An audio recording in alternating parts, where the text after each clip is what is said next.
High to all, வணக்கம். நம்ம daily வந்து லைவ் கிளாஸஸ் கொடுப்போம். அந்த லைவ் கிளாஸ் வந்து பார்த்தீங்கன்னா கொடுக்க முடியல. ஸோ டியூ டு இந்த நெட்வொர்க் இஷ்யூ காரணமாக என்னால் லைவ் கிளாஸ் கொடுக்க முடியாமல் போயிடுச்சு. ஸோ நீங்கள் பார்க்கலாம், தொடர்ந்து நம்மளுடைய லைவ் கிளாஸஸ் வந்து நிறைய இன்ஃபர்மேஷன்ஸோட வந்து அடங்கியதாக இருக்கும்.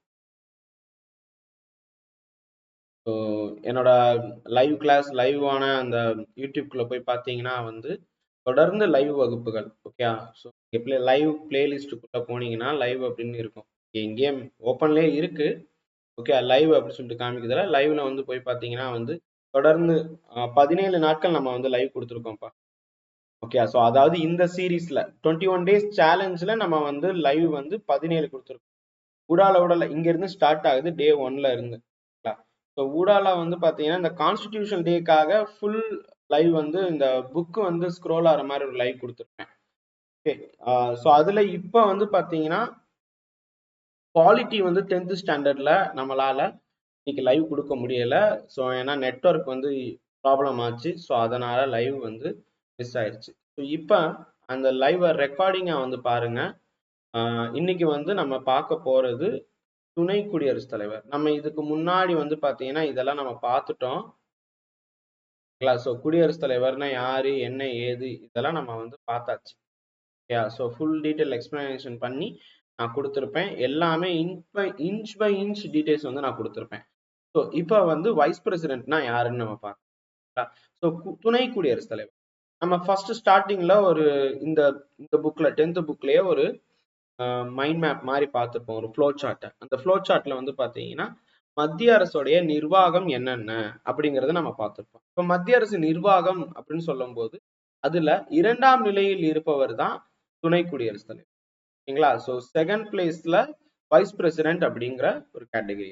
ஸோ இந்தியாவிலேயே இந்திய அரசமைப்பிலேயே வந்து பார்த்தீங்கன்னா ஒவ்வொரு கிரைட்டீரியா, அதாவது இவருக்கான பதவிக்கான அந்த படிக்கட்டுகள் அப்படின்னு சொல்லிட்டு வச்சிருப்பாங்க. அதுல second highest office of the country அப்படின்னு கேட்டா வைஸ் பிரசிடென்ட் தான்.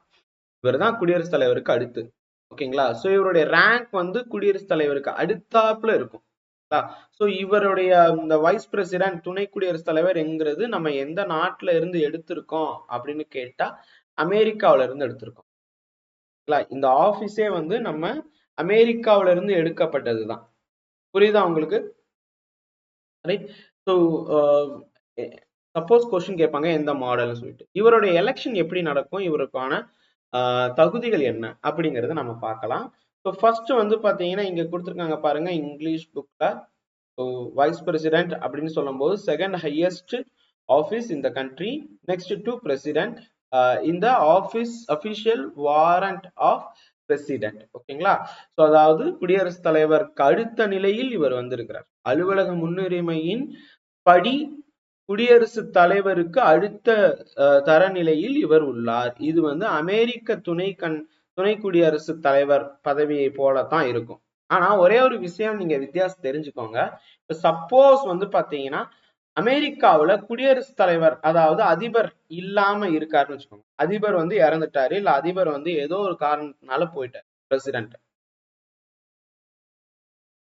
ஓகேங்களா? அவர் இல்ல அப்படின்னா ஆட்டோமேட்டிக்கா வைஸ் பிரசிடென்ட் வந்து பாத்தீங்கன்னா பிரசிடென்டா மாறிடுவாரு. வைஸ் பிரசிடென்ட் ஆட்டோமேட்டிக்கா பிரசிடென்டா மாறிடுவாரு. ஓகேங்களா? அதுவும் ஃபுல் டைமாவே பிரசிடென்டாவே மாறிடுவாரு. பட் இந்தியாவுல அப்படி இல்லை. இந்தியாவுல தற்காலிக குடியரசுத் தலைவராகத்தான் பொறுப்பு வகிப்பார். ஓகேங்களா? புரியுதா? ஸோ இவருடைய ஆர்டிக்கிள் அப்படின்னு சொல்லி பார்க்கும்போது 63 கீழே வரும். ஓகே, இவருடைய சரத்து அப்படின்னு சொல்லி பார்த்தா 63. கான்ஸ்டிடியூஷன்ல வைஸ் பிரசிடென்ட்னா யாரு, என்ன ஏது அப்படிங்கிறத கொடுத்துருக்கோம். ஓகே, சரி. இவர் போட்டியிடுவதற்கான தகுதிகள், தேர்தலில் போட்டியிடுறதுக்கான தகுதிகள் என்ன அப்படி சொல்லி பார்த்தா இவர் வந்து கண்டிப்பாக இந்திய குடிமகனாக இருத்தல் வேண்டும். ஓகேங்களா? அது வந்து ரிஜிஸ்ட்ரேஷன் மூலியமா இருக்கலாம், வாடவர் இங்க பிறந்திருக்கணும் கூட கட்டாயம் இல்லை. அவர் குடிமகனாக இருந்தாலே போதும். 35 வயது பூர்த்தி அடைஞ்சிருக்கும். இப்ப குடியரசுத் தலைவருக்கும் இதே கிரைட்டீரியா தான். இந்த ரெண்டும் குடியரசுத் தலைவருக்கும் பொருந்தும். அதே நேரத்துல நடுவனுடைய அரசியலோ மாநில அரசியல் எந்த இதுலயுமே வந்து ஊதியம் பெறும் பதவியில இருக்கக்கூடாது. ஓகேங்களா. ஸோ அதாவது ஆஃபீஸ் ஆஃப் ப்ராஃபிட் கீழே இவங்க வரக்கூடாது. அண்ட் ரொம்ப முக்கியமானது, குடியரசுத் தலைவருக்கும் துணை குடியரசுத் தலைவருக்கும் இருக்கக்கூடிய வித்தியாசம் என்ன அப்படின்னு கேட்டா இது மட்டும்தான். துணை குடியரசுத் தலைவர் எங்க எப்பயுமே இருப்பார், அவரோட ஆபீஸே என்ன அப்படின்னு கேட்டா ராஜ்யசபாவுடைய சேர்மன். சோ அதனால ராஜ்யசபாவுல மெம்பர் ஆவதற்கு தகுதியுடையவரா இருக்க வேண்டும். ராஜ்யசபாவின் அதாவது மாநிலங்களவையின் உறுப்பினர் ஆவதற்கு தகுதிகள் பெற்றிருக்க வேண்டும். ஓகேங்களா. அந்த தகுதிகள் எல்லாம் இருக்கணும்னு சொல்லியிருக்கிறாங்க. ஆனா அதுவே குடியரசுத் தலைவர்னு சொல்லும் போது லோக்சபான்னு இருக்கும். ரைட். இவருடைய தேர்தல் எப்படி நடக்கும் அப்படின்னு நம்ம பார்த்துடலாம். இவருடைய தேர்தல் பொறுத்த வரைக்கும் 66வது ஆர்டிக்கிள்ல இவர் பத்தி ஃபுல் டீடைல் கொடுத்திருப்பாங்க. மக்களால் நேரடியாக தேர்ந்தெடுக்கப்பட மாட்டார், மறைமுகமா தான். குடியரசுத் தலைவர் எப்படியோ அதே மாதிரிதான். ஆனா இவருடைய பதவி காலம் 5 ஆண்டுகள். ஓகேங்களா. துணை குடியரசுத் தலைவரின் பதவி காலம் 5 ஆண்டுகள். பதவி காலம் முடியும் முன்னரே வந்து பாத்தீங்கன்னா அவர் வந்து ரிசைன் பண்றது இதெல்லாம் பண்ணலாம். ஓகேங்களா. டெத் இதெல்லாம் நிறைய விஷயங்கள் இருக்கு. ரீஎலெக்ஷன் இருக்கான்னு கேட்டா எத்தனை தடவை வேணாலும் இவர் வந்து ரீஎலெக்ட் ஆயிப்பாரு, குடியரசுத் தலைவர் மாதிரி தான். Okay. So deputy chairman of Rajya Sabha வந்து இவர் இறந்துட்டாலோ நீக்கம் ஆயிட்டாலோ இல்ல ஏதோ ஒரு காரணத்தினால போயிட்டாருன்னா டெபுட்டி சேர்மன் ஆஃப் ராஜ்யசபா வந்து இவருடைய பதவியை கவனிச்சுக்குவார், இவருடைய என்ன சொல்ல ரோலை பார்ப்பாரு. ரைட். சரி, இப்ப ரொம்ப முக்கியமானது என்ன அப்படின்னு கேட்டா எலெக்ஷன் எப்படி நடக்கும். ஸோ இவருடைய எலெக்ஷன் அப்படிங்கிறது, எலக்டரல் ஆஃபீஸ் அப்படிங்கிறது என்ன அப்படின்னு சொல்லிட்டு பார்த்துடலாம். ஸோ காஸ்டிங் ஓட் இதெல்லாம் வந்து இருக்கு. இவருடைய எலெக்ஷன் எப்படி நடக்கும் அப்படின்னு நான் சொல்லிடுறேன். யார் யாரெல்லாம் இவருடைய எலக்டரல் காலேஜ் என்ன அப்படின்னு சொல்லிட்டு நான் சொல்லிடுறேன். ஓகேங்களா. ஸோ ஏன்னா அதுவும் வந்து நிறைய தடவை கொஸ்டின் கேட்டிருக்காங்க.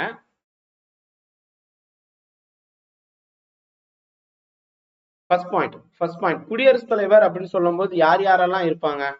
குடியரசுத் தலைவர் அப்படின்னு சொல்லும் போது லோக்சபா ராஜ்யசபால இருக்கக்கூடிய தேர்ந்தெடுக்கப்பட்ட உறுப்பினர்கள் எல்லாம் இருப்பாங்க. அதே வேளையில் மாநிலம், எல்லா மாநிலம் மற்றும் யூனியன் பிரதேசத்துல இருக்கக்கூடிய தேர்ந்தெடுக்கப்பட்ட உறுப்பினர்கள். ஓகேங்களா. சோ அதாவது கீழவையில் இருக்கக்கூடிய உறுப்பினர்கள், டெல்லி, புதுச்சேரி இங்க இருக்கக்கூடிய யூனியன் பிரதேசத்துல இருக்கக்கூடியவங்க போவாங்க. இதுல ஒரே ஒரு வார்த்தை குடியரசுத் தலைவர்னு சொல்லும் போது எலெக்டட் மெம்பர்ஸ் அப்படின்னு இருக்கும். ஆனா இங்க துணை குடியரசுத் தலைவர்ல எலெக்டட் அண்ட் நாமினேட்டட், தேர்ந்தெடுக்கப்பட்ட மற்றும் நியமன உறுப்பினர்கள் எல்லோரும். ஓகேங்களா. எல்லோருமே உள்ள இருப்பாங்க. புரியுதா உங்களுக்கு. எலக்டோரல் காலேஜ் வந்து பாத்தீங்கன்னா பிரசிடென்ட்டுக்கும் வைஸ் பிரசிடென்ட்டுக்கும் வித்தியாசம் என்ன அப்படின்னு கேட்டா இது கொஞ்சம் வித்தியாசமா இருக்கும். மாநிலம் எல்லாம் ஸ்டேட் லெஜிஸ்லேட்டிவ் அசம்பிளி எல்லாம் உள்ள பெர்ஃபார்ம் பண்ணவே பண்ணாது. ஓகே.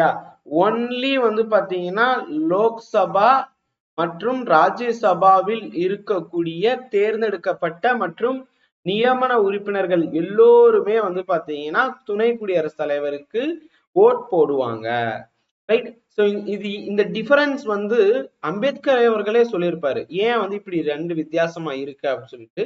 அதுக்குள்ள நம்ம போக வேணாம், ஏன்னா அது ஒரு பெரிய டிபேட் மாதிரி போன ஒரு விஷயம். நீங்க யூபிஎஸ்சி படிக்கக்கூடியவங்க அந்த இதை படிங்க, குரூப் 4க்கு அது வேணாம். ஓகேங்களா. சரி, இப்ப அடுத்தது வந்து பாத்தீங்கன்னா இந்த எலெக்ஷன்ல எனி ப்ராப்ளம் வந்துச்சுன்னா கூட சுப்ரீம் கோர்ட் பார்க்கும். ரைட்டா. ஸோ இந்த எலெக்ஷனை கண்டக்ட் பண்றதே யார் அப்படின்னு கேட்டா election commission of India. Right. So இதெல்லாம் வந்து துணை குடியரசுத் தலைவர் சம்பந்தமானது. ஓகே. ஸோ அவருடைய தேர்தலில் போட்டியிடுறது இதெல்லாமே இங்க கொடுத்துருக்காங்க. இந்த பாக்ஸ்ல பாருங்க, ரொம்ப ரொம்ப முக்கியமானது, நிறைய தடவை கொஸ்டின் கேட்டிருக்காங்க. குடியரசுத் தலைவர் மற்றும் துணை குடியரசுத் தலைவர் பதவிகள்ல ஒரே சமயத்தில் காலியாக இருக்கும் பட்சத்துல உச்ச நீதிமன்ற தலைமை நீதிபதி குடியரசுத் தலைவருடைய பணிகளை செயலாற்றுவார்.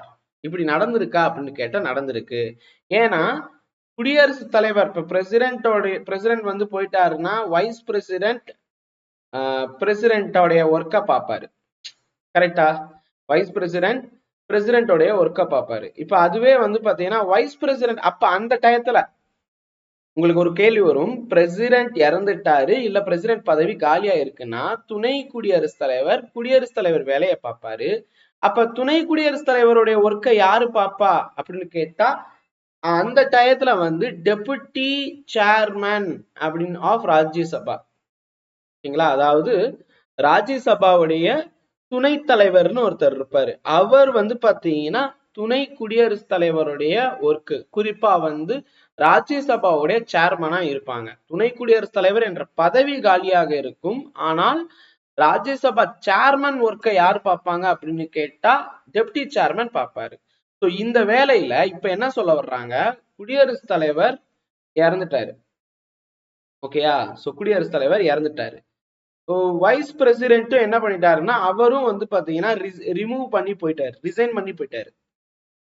வைஸ் பிரசிடென்ட்டும் இல்ல, பிரசிடென்ட்டும் இல்ல. இப்ப என்ன ஆகும் அப்படின்னு கேட்டா சீஃப் ஜஸ்டிஸ் ஆஃப் இந்தியா, இந்தியாவின் தலைமை நீதிபதி, இவர் வந்து பாத்தீங்கன்னா குடியரசுத் தலைவரா பதவி வகிப்பார். நல்லா கவனிங்க, இவர் துணை குடியரசுத் தலைவர் கிடையாது, குடியரசுத் தலைவராகவே பதவி வகிப்பார். ஓகேங்களா? துணை குடியரசுத் தலைவரை விட இதுதான் இம்பார்ட்டன்ட், குடியரசுத் தலைவர் தான் இம்பார்ட்டன்ட், பிரசிடென்ட் தான் இம்பார்ட்டன்ட். ஓகேங்களா? சரி, இப்ப இந்த மாதிரி நடந்திருக்கா அப்படின்னு கேட்டா நடந்திருக்கே. 1969 இந்த வருஷம் ஞாபகத்துல வச்சுக்கிறது ஈஸிப்பா. தமிழ்நாட்டுக்கு தமிழ்நாடுன்னு பெயர் வந்தது இந்த வருஷத்துலதான். 1969 வருஷத்துல இந்தியாவுடைய தலைமை நீதிபதியா இருந்த எம் ஹிதயதுல்லா இவர் வந்து பிரசிடென்டாக நியமிக்கப்பட்டார், குடியரசுத் தலைவராக நியமிக்கப்பட்டார். அப்ப குடியரசுத் தலைவருடைய லிஸ்ட் நீங்க எடுத்தீங்கன்னா அவர் பேர் வந்து இருக்கும். ஓகே, ஸோ யார் யாரெல்லாம் வந்து குடியரசுத் தலைவர் ஆயிருக்காங்க அப்படின்னு சொல்லிட்டு ஒரு லிஸ்ட் வந்து நீங்க பார்க்கலாம். அந்த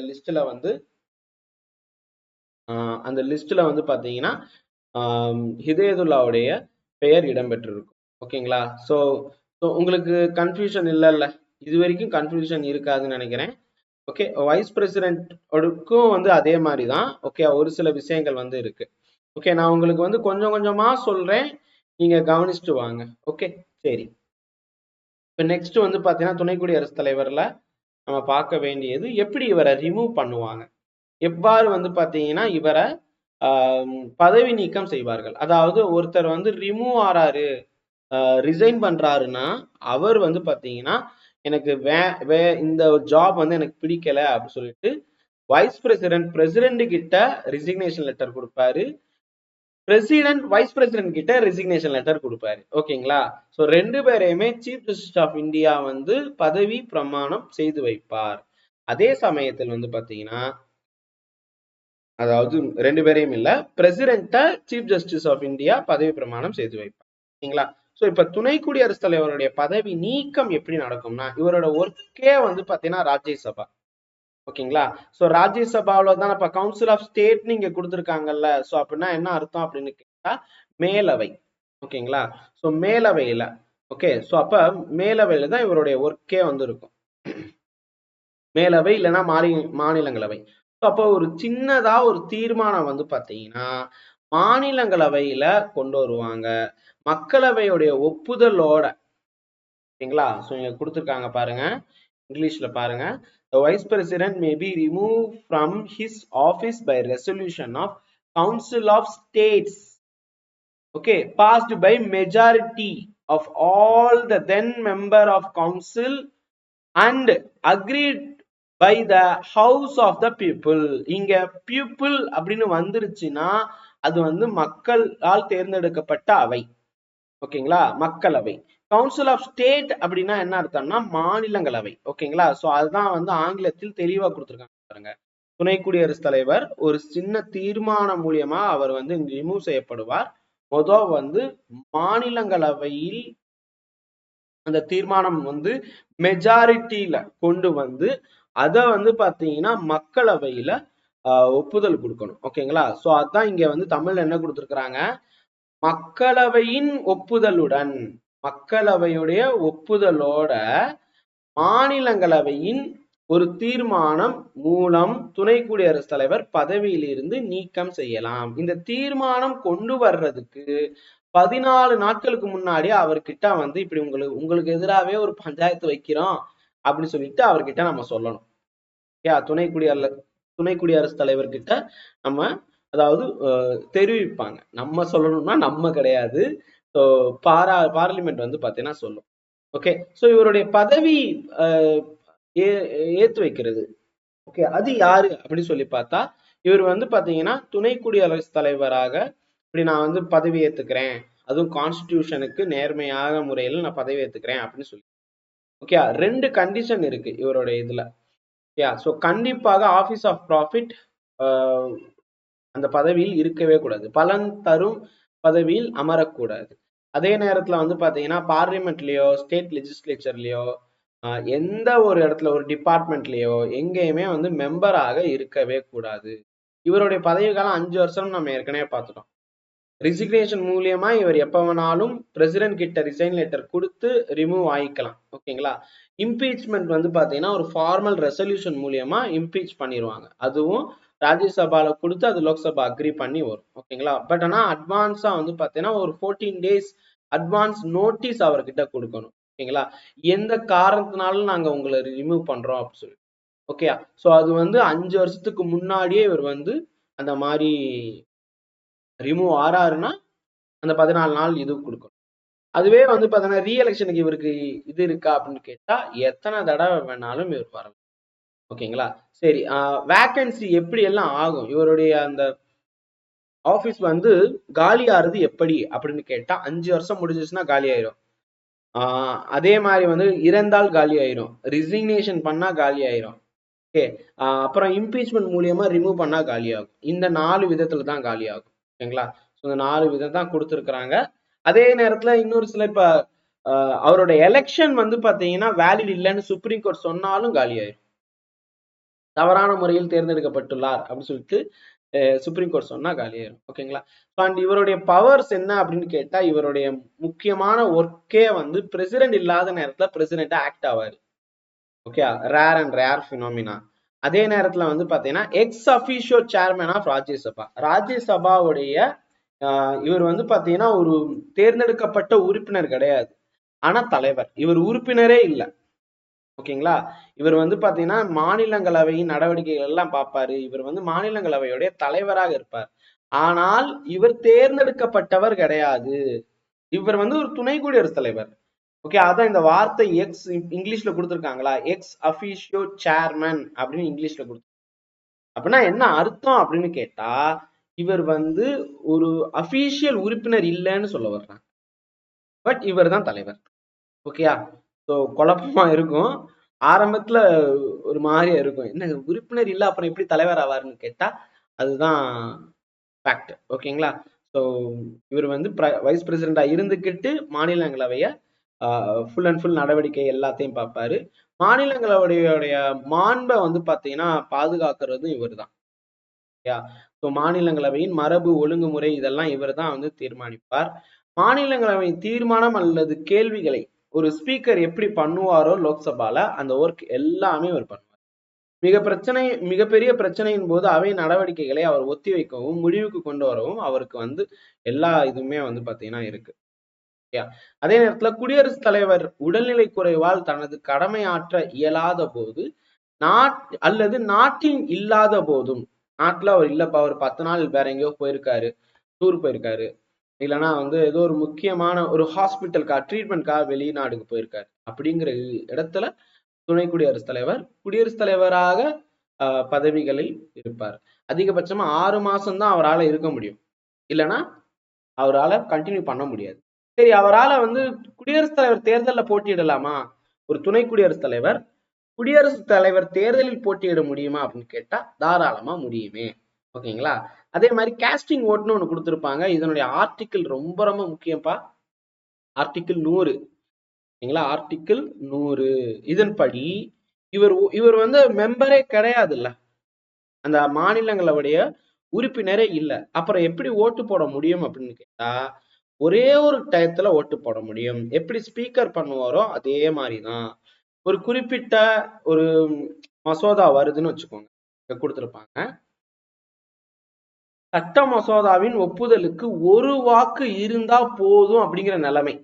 அந்த டயத்துல முடிவுக்காக இவர் வந்து பாத்தீங்கன்னா காஸ்டிங் ஓட் பண்ணலாம். அவருடைய முடிவு எதிர்ப்பு தெரிவிக்க எவருக்கும் உரிமை இல்லை. மோஸ்ட் இம்பார்ட்டன்ட், எதிர்ப்பே தெரிவிக்க முடியாது. ஓகேங்களா. சோ எப்படி முடிவு அப்படின்னு கேட்டா இப்ப உதாரணத்துக்கு ஒரு பில் வருது, நம்ம ஃபார் எக்ஸாம்பிளுக்கு ஜிஎஸ்டி பில்லுனே வச்சுக்கோம். இதை நிறைவேற்றம் செய்யணும், ஜிஎஸ்டி மசோதாவை நிறைவேற்றம் செய்யணும் அப்படிங்கிற ஒரு நிலைமை. ஓகேங்களா. இது ஓகே அப்படின்னு ஒரு சிலர் சொல்லியிருக்கிறாங்க, இல்லை அப்படின்னு சொல்லிட்டு ஒரு சிலர் சொல்லியிருக்கிறாங்க. ஓகே. வேணாம் அப்படின்னு சொல்லிட்டு 50 பேரும், வேணும் அப்படின்னு சொல்லிட்டு 50 பேரும் சொல்லிட்டாங்க. ஓகே, எல்லாமே உதாரணத்துக்காக நான் சொல்றேன், உங்கள் புரிதலுக்காக. இப்ப துணை குடியரசு ரெண்டுமே சமமா இருக்கு. சோ இப்ப இந்த டயத்துல என்ன பண்ணுவாங்கன்னா, ஒரு ஓட்டு போடுறது மூலியமா இந்த பில் வந்து ராஜ்யசபாவுல நிறைவேற்றமாகும். அப்ப யாரோட ஓட் போடுவாங்கன்னா, வைஸ் பிரசிடென்ட் இங்க ஓகே அப்படின்னு சொல்லிட்டு தான் முக்கால்வாசி கிட்டத்தட்ட 99.99% ஆளுங்கட்சிக்கு ஆதரவா தான் பண்ணுவாரு. அப்ப விபி வந்து பாத்தீங்கன்னா ஓகே அப்படின்னு சொல்லி போட்டா 51 ஓட்டுகள் வந்து பாத்தீங்கன்னா ஜிஎஸ்டிக்கு ஓகேன்னு வந்திருக்கும், 50 ஓட்டுகள் நோன்னு வந்திருக்கும். ஆகையால இந்த மசோதா நிறைவேற்றம் அடைஞ்சிருக்கும்.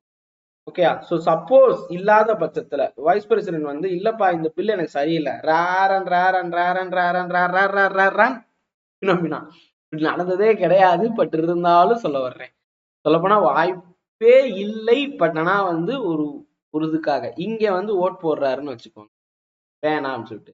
அப்ப இங்க 51, இங்க 50. அப்ப இந்த மசோதா வந்து பாத்தீங்கன்னா சட்டமாக மாறாது.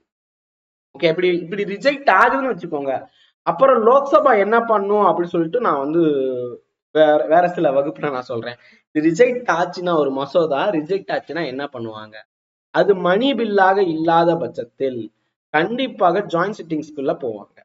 ஓகே, ஜாயிண்ட் சிட்டிங்ஸ் அப்படின்னு சொல்லும் போது இரு அவைகளுமே. ஓகே, ஸோ இப்போ ஜாயிண்ட் சிட்டிங் அப்படிங்கிறது நம்ம ஆஸ்திரேலியாவில இருந்து எடுத்திருப்போம். 108வது சரத்து, அதை வந்து ஒரு தடவை ரெஃபர் பண்ணுங்க. சரி, இப்ப இவ்வளவுதான் வந்து துணை குடியரசுத் தலைவர் சம்பந்தமாக இருக்கக்கூடியது.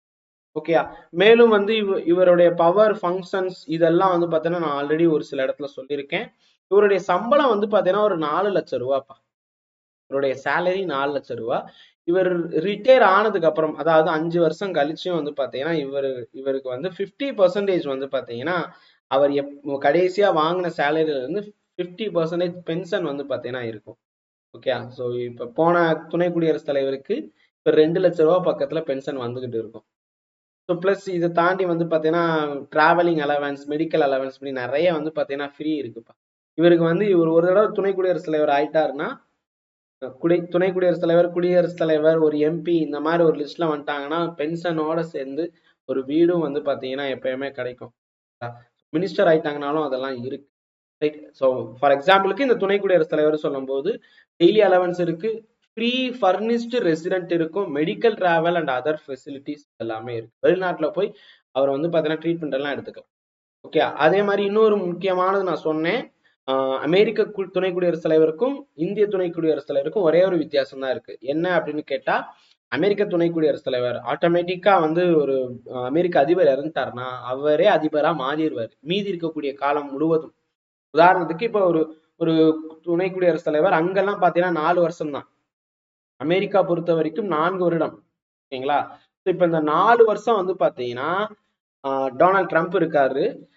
அவர் வந்து ஏதோ ஒரு காலகட்டத்துல ஏதோ ஒரு சொன்னா தப்பாகுமான்னு தெரியல, அவர் வந்து இதாயிட்டாருன்னு வச்சுக்கோங்க, அவருக்கு ஏதோ ஒரு காரணத்துல அவர் இறந்து போயிட்டாரு. எல்லாம் கற்பனைக்காக, தவறாக எடுத்துக்கொள்ள வேண்டாம், அவர் இறந்து போயிட்டாரு. அப்ப மீதி இருக்கக்கூடிய 2 வருஷம் யாருன்னு கேட்டா துணை குடியரசுத் தலைவரே குடியரசுத் தலைவராக இருப்பார். ஆனா நம்ம இந்தியா பொறுத்த வரைக்கும் அப்படி கிடையாது. அதிகபட்சமாக 6 மாசம் தான் வந்து அவரால் இருக்க முடியும். அதற்குள் புது துணை குடியரசுத் தலைவரை தேர்ந்தெடுக்க வேண்டும். ஓகேங்களா, சோ இதுதான் வந்து வித்தியாசம். சரி, இப்ப அடுத்தது வந்து பாத்தீங்கன்னா நம்ம இதை பார்க்க போறோம், பிரைம் மினிஸ்டர் பத்தி பார்க்க போறோம். சோ துணை குடியரசுத் தலைவரோட ஆர்டிகிள் 63 இருந்து ஆரம்பித்து 71 வரைக்கும் இருக்குப்பா. 63 to 71 எழுதிக்கோங்க. இப்ப பிரைம் மினிஸ்டர். ஓகே, சோ இப்ப பிரதம அமைச்சர், பிரதம மந்திரி ஆர் பிரதம அமைச்சர். பிரதம மந்திரி அப்படின்னு சொல்லும் போது இந்திய நாட்டின் தலைவர் அப்படின்னு சொன்னா குடியரசுத் தலைவர். குடியரசுத் தலைவர் என்னன்னு சொல்லுவாங்க, தி ஜூரி எக்ஸிகியூட்டிவ் அப்படின்னு சொல்லுவாங்க. இந்திய நாட்டின் அதாவது இந்தியாவின் தலைவர் அப்படின்னு கேட்டா குடியரசுத் தலைவர். இந்திய அரசாங்கத்தின் தலைவர் அப்படின்னு கேட்டா அது பிரதமர். ஓகேங்களா, வித்தியாசம் இருக்கா? அப்ப இங்க பாத்தீங்கன்னா உங்களுக்கே கொடுத்திருப்பாங்க, ஹெட் ஆஃப் த கவர்மெண்ட் அப்படின்னு சொன்னா prime minister, head of the state அப்படின்னு சொன்னா அது பிரசிடென்ட். புரியுதா? ஆங்கிலத்திலயும் சொல்லிட்டேன், தமிழ்லயும் சொல்லிட்டேன், புரிஞ்சுக்கோங்க. அரசியலமைப்பு சட்டப்பிரிவு 74(1) படி குடியரசுத் தலைவருக்கு உதவிடவும், நல்லா கவனிங்க, குடியரசுத் தலைவருக்கு உதவிடவும் அறிவுரை வழங்கிடவும் பிரதம அமைச்சரை தலைவராக கொண்ட ஒரு அமைச்சர் குழு பாத்தீங்கன்னா இருக்கும். அப்ப இது என்னன்னு கேட்டா, குடியரசுத் தலைவர் ராஜா, அவருக்கு கீழே பாத்தீங்கன்னா பிரதம மந்திரி இருப்பாரு. நீங்க பொன்னியின் செல்வன் படம் பாத்தீங்கன்னா ராஜராஜ சோழன் இருப்பாரு, அது கீழே மோகன் அப்படின்னு ஒருத்தர் வருவாரு. பிச்சைக்காரன் படத்துல அந்த ஆடி கார் ஒரு இஷ்யூ ஆகும்போது ஒருத்தர் கார் ஓட்டிட்டு வருவார்ல, அவர் பேர் தான் மோகன். அவர் தான் பாத்தீங்கன்னா பொன்னியின் செல்வன் திரைப்படத்திலையும் வந்திருப்பாரு. யாரா வந்திருப்பாருன்னா பிரதம மந்திரியா வந்திருப்பாரு. த்ரிஷா குந்தவை நாச்சியார் பாத்தீங்கன்னா வரும்போது ஒரு பாட்டு இருக்கும், அழகான சால சஞ்சரே, அந்த பாட்டு வரும்போது பாத்தீங்கன்னா அவங்க நடந்து வருவாங்க. நடந்து வரும்போது என்ன பிரதம மந்திரி, நாட்டில் என்ன பேச்சு அப்படின்னு கேட்பாங்க. கேட்கும்போது நமது அரசிக்கு தான், இளவரசிக்கு எப்போது திருமணம் என்றுதான் பேச்சு அப்படின்னு ஒரு டயலாக் வரும் பாத்தீங்கன்னா. அப்ப பிரதம மந்திரின்னு சொல்லியிருப்பாங்க. அப்ப கிங்குன்னு ஒருத்தர் இருப்பாரு. கிங்குக்கு அறிவுரை வழங்குவதற்காக ஒரு அமைச்சர்கள் குழு இருக்கும். ஓகேங்களா? பொதுவா பாத்தீங்கன்னா இந்த 8 பேர் இருப்பாங்க. நவரத்தினங்கள் இல்ல அஷ்டாதினாங்கள் அப்படின்னு சொல்லிட்டு எல்லாம், அஷ்டாப்தான்ஸ் அப்படின்னு சொல்லிட்டு இருப்பாங்க. ஓகேங்களா? 8 பேர் ஆனா 9 பேர் அமைச்சர் இருப்பாங்க. அந்த பழைய ஹிஸ்டரி எல்லாம் படிச்சீங்கன்னா உங்களுக்கு தெரியும். ரைட்? சோ அப்ப அந்த 8ல் ஒருவர் பாத்தீங்கன்னா பிரதமரா இருப்பாங்க. அதாவது 9 நவரத்ன அமைச்சர்கள் அப்படின்னு சொல்லிட்டு உட்கார்ந்து இருப்பாங்க. அதே மாதிரிதான் இங்க பாத்தீங்கன்னா பிரசிடென்ட் ஆஃப் இந்தியா, POIனா பிரசிடென்ட் ஆஃப் இந்தியா, அவர் கீழே பாத்தீங்கன்னா PM இருப்பாரு. PM கீழே பாத்தீங்கன்னா கேபினெட் இருக்கும். சோ இதுதான் ஃபார்மல். சோ அதுதான் இங்க கொடுத்திருக்காங்க. நடுவண் அமைச்சரவை குழு இருக்கும். ஓகேங்களா? சோ ஒன்ஸ் அகைன் நான் திருப்பி இங்க கொண்டு போறேன். இங்க பாருங்க, அரசியலமைப்பு சட்டப்பிரிவு 74 படி குடியரசுத் தலைவருக்கு உதவிடவும், அப்ப என்ன பண்றாங்க, குடியரசுத் தலைவருக்கு அசிஸ்டண்டா, ஓகேங்களா, council of minister with PM as the head to aid advise the president. உதவி, எய்டுனா உதவின்னு அர்த்தம். உதவி செய்யறதுக்கும் அறிவுரை வழங்கவும் ஒரு பிரதமரும் அவரு கீழே பாத்தீங்கன்னா ஒரு சில அமைச்சர்களும் இருப்பாங்க. அதாவது கேபினெட்டை தான் சொல்றாங்க. கவுன்சில் ஆஃப் மினிஸ்டர்ஸ் அப்படின்னு சொன்னா அமைச்சரவை குழு. ஓகேங்களா? சோ அதான் அமைச்சர், பிரதம அமைச்சரை கொண்ட ஒரு அமைச்சரவை குழு பாத்தீங்கன்னா இருக்கும். ரைட்? சோ அப்ப இவங்களுடைய முக்கியமான வேலை என்னன்னா, குடியரசுத் தலைவருக்கு என்னென்ன வேணுமோ அதெல்லாம் செய்யறதுதான். ஸோ இது கிட்டத்தட்ட எப்படி இருக்கும்னா, இந்த பிரைம் மினிஸ்டர் மாடல் இங்கிலாந்துல இருந்து எடுத்ததுதான். வெஸ்ட் மினிஸ்டர் மாடல்னு சொல்லுவாங்க. இந்தியாவின் பிரதம அமைச்சர் பதவியானது வெஸ்ட் மினிஸ்டர், இந்தியாவின் பிரதம அமைச்சர் பதவி இங்கிலாந்துல எப்படி இருக்குமோ அதே மாதிரி இங்கிலாந்தின் நாடாளுமன்றம் வெஸ்ட் மினிஸ்டர் அமைச்சர் அரண்மனையில் அமைந்துள்ளது. அதனால இந்த முறை, ஓகேங்களா? அங்க அமெரிக்கா சாரி இங்கிலாந்து பாராளுமன்றத்துல வெஸ்ட் மினிஸ்டர் அப்படின்னு ஒரு இடம் இருக்கும். அங்க பாத்தீங்கன்னா, அதாவது மேற்கில் அது இடம்பெற்றிருக்கும். ஓகேங்களா? சோ இரண்டாவே இருக்குல்ல, அங்க house of commons and house of people, sorry house of lords அப்படின்னு இருக்கும். ஹவுஸ் ஆஃப் காமன்ஸ்ங்கிறது நம்ம இந்தியாவில் இருக்கக்கூடிய கீழவை, ஹவுஸ் ஆஃப் பீப்புள் மாதிரி. ஹவுஸ் ஆஃப் ஸ்டேட் மாதிரி தான் அங்க இங்கிலாந்துல ஹவுஸ் ஆஃப் லார்ட்ஸ்னு இருக்கும். ஸோ அஸ் லைக் இங்க பாத்தீங்கன்னா வெஸ்ட் மினிஸ்டர் மாடலை நம்ம ஃபாலோ பண்றோம். ஸோ அதன்படி ஒரு தலைவர் பாத்தீங்கன்னா எப்படி தேர்ந்தெடுக்கப்படுகிறார் அப்படின்னு கேட்டா, மக்களவையில பெரும்பான்மையை எந்த கட்சி எடுத்துக்குதோ அந்த கட்சி தலைவர் தான், இல்ல அந்த கட்சி சொல்லக்கூடியவர்கள் தான் பிரதமர். நான் 2 வார்த்தை வச்சிருப்பேன். Leader of major party in Lok Sabha, அவரைத்தான் பாத்தீங்கன்னா, அதாவது ஒரு மெஜாரிட்டி யார் வந்திருக்காங்களோ அந்த தலைவரை பிரதமராக கொண்டு வருவாங்க, குடியரசுத் தலைவர் அப்பாயிண்ட் பண்ணுவாங்கன்னு கொடுத்திருக்காங்க. இப்ப நான் இந்த இதுலயே ஒரு வார்த்தையை மாத்திக்கிறேன். மக்களவையில் பெரும்பான்மை கட்சியின் தலைவரை பிரதம அமைச்சராக நியமிப்பார், அல்லது அந்த தலைவர் கூறுபவரை, அந்த கட்சியின் தலைவர் கூறுபவரை பிரதமராக நியமிப்பார். ஏன் அப்படின்னு கேட்டா, இப்ப சோனியா காந்தி இருக்கிறாங்க, அவங்கதான் இந்திய தேசிய காங்கிரஸோடைய தலைவர். ஓகேங்களா? சோ அப்ப டாக்டர் மன்மோகன் சிங் பிரதமர். புரியுதா உங்களுக்கு வித்தியாசம்? அவரும் ஒரு எம்பியா உள்ளக்குள்ள இருப்பாங்க. சோனியா காந்தி அம்மையாரும் உள்ள எம்பியா இருப்பாங்க. டாக்டர் மன்மோகன் சிங் பிரதமரா உட்கார்ந்து. ஓகேங்களா? பிரதமரா அவர் இருந்தாலும் ஃபுல் கட்டுப்பாடு யார் கண்ட்ரோல்ல இருக்கும்?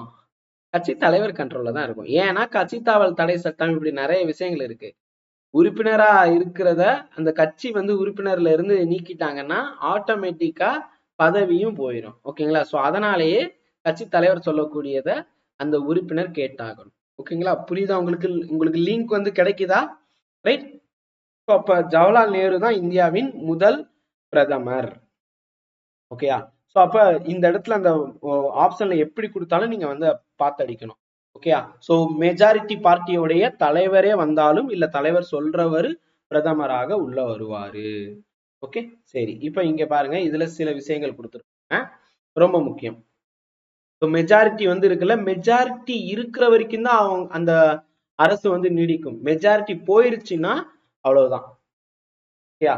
சோ இங்க வந்து if no party commands absolute majority, the president can summon the leader of any party. ஓகேயா? சப்போஸ் இப்ப மெஜாரிட்டி கிடைக்கலனா, தனி பெரும்பான்மை பலம் இல்லை எனில் குடியரசுத் தலைவர் எந்த கட்சி அமைச்சரவை அமைக்க முடியுமோ அக்கட்சியின் தலைவரை அழைத்து நீங்க அரசு அமைங்கன்னு சொல்லலாம். அப்பயும் வந்து யாராவது வெளியே இருந்து இல்லைன்னா வந்து கூட்டணியோட வந்து பாத்தீங்கன்னா இருக்கணும். ஓகேங்களா? கூட்டணியோட இருக்கணும். அப்படி இல்லாத பட்சத்துல தொங்கு பாராளுமன்றம் அமையும். சோ அது வந்து குடியரசுத் தலைவர் ஆட்சியை வழிவகை செய்யும். ஓகேங்களா? சோ இது இது அப்ப அது பதவி ஏத்துக்கும் போது என்ன சொல்லுவாங்கன்னு கேட்டா, அமைச்சர்களுக்கு பதவி பிரமாணமும் ரகசிய காப்பு பிரமாணமும் செய்து வைக்கிறார். ஓகேங்களா? So the president administer to the minister the oath of office and of secrecy. அது என்னன்னா அந்த ரகசிய பிரமாணம்னா என்ன அர்த்தம்னா, அவங்களுக்கு வரக்கூடிய கோப்புகள் எல்லாமே லீக் பண்ணிடக்கூடாது. அண்ட் அது உயர் பதவி, பிரதமர் உள்ளிட்ட அமைச்சர் அந்த உயர் பதவின்னு சொல்லும் போது அது அதோடைய சீக்கிரசியை மெயின்டைன் பண்ணணும். உதாரணத்துக்கு இப்ப பட்ஜெட் ஒண்ணு நடக்க போகுது. பட்ஜெட்ல வந்து பாத்தீங்கன்னா உளுந்துக்கு ரொம்ப பேசிக்கா சொல்றேன், இட்லியில வந்து பாத்தீங்கன்னா அரிசியும் உளுந்து, ஓகேங்களா? அரிசி மாவும் உளுந்து மாவும் சேர்த்து வச்ச செஞ்ச தோசை அப்படின்னு வரும்ல. சோ அப்ப அந்த உளுந்துக்கு வந்து டாக்ஸ் இன்க்ரீஸ் பண்றாங்க. உளுந்துக்கு டாக்ஸ் இன்க்ரீஸ் பண்ணா என்ன ஆகும்? உங்களுக்கு வந்து உளுந்தோட விலை எல்லாம் இன்க்ரீஸ் ஆயிரும். சோ அப்ப இதை வந்து ஒரு 10 பலசர கடைக்காரங்க தெரிஞ்சுக்கிட்டு, உளுந்து பொதுவா வந்து பாத்தீங்கன்னா ஒரு மாசத்துக்கு 30 கிலோ வாங்குவாங்கன்னு வச்சுக்கோங்க. அப்ப பட்ஜெட்ல வந்து இப்படி ஏற போகுதுங்கிற டீடைல் முன்னாடியே அந்த பலசர கடைக்காரங்களுக்கு இல்லைன்னா ஒரு பெரிய டிபார்ட்மெண்டல் ஸ்டோருக்கு தெரிஞ்சிருச்சு. அவங்க என்ன பண்ணிடுவாங்க, 30 கிலோ வாங்குற இடத்துல 300 கிலோ வாங்குவாங்க. ஏன்னா விலை ஏறிடுச்சு. அவன் ரீட்டைல் மட்டும் இல்ல, ஹோல்சேலா கூட வெளியே வித்துக்கலாம். இப்ப டிபார்ட்மெண்டல் ஸ்டோர் எல்லாம் பொதுவா ஒரு மாசத்துக்கு 300 கிலோ வாங்குவாங்கன்னு வச்சுக்கோங்க. அந்த டயத்துல 3000 கிலோ வாங்கி வச்சுக்குவாங்க. அப்ப இது என்ன ஆகும்னா, தேவையற்ற ஒரு மிகப்பெரிய ஒரு விலையேற்றம் நடக்க செய்யும். புரியுதா? அவங்களுக்கு கொள்ளை லாபம். ஆனா வந்து பொதுவா ஒரு டாக்ஸ் வந்து எப்படிப்பா போடுவாங்க? 1%, 2%, மிஞ்சி போனா ஒரு 5%ன்னு போடுறாங்கன்னு வச்சுக்கோங்க. அப்ப ஒரு உளுந்து 1 கிலோ வந்து பாத்தீங்கன்னா 100 ரூபாய் இருக்குன்னு வச்சுக்கோங்க, எக்ஸாம்பிளுக்காக. அப்ப வந்து ஒரு 5% ஏறுதுன்னா கிட்டத்தட்ட 5 ரூபாய் ஏறும். ஆனா இவங்க வந்து பதுக்கல் பண்றதுனால என்ன ஆகும்னா, அது வந்து அந்த டிமாண்ட் பொறுத்து அது பைசா வந்து பாத்தீங்கன்னா இன்னும் கூட வரும். இப்ப இந்த மாதிரி எல்லாம் வந்துடக்கூடாதுங்கிறதுக்காகத்தான் ரகசிய காப்பு பிரமாணம் அப்படின்னு சொல்றாங்க. இதெல்லாம் சீக்கிரசியா வைக்கணும், வெளியே சொல்லிராதடா அப்படின்னு சொல்றாங்க. நாடாளுமன்ற உறுப்பினராக இல்லாதவர் கூட அமைச்சராகலாம். என்ன இது அப்படின்னு கேட்டா, இப்ப ஜார்க்கண்ட் முதல்வர் பாருங்க, இப்பதான் எலெக்ஷன்ல வந்து ஜெயிச்சு எம்எல்ஏ இருக்காரு.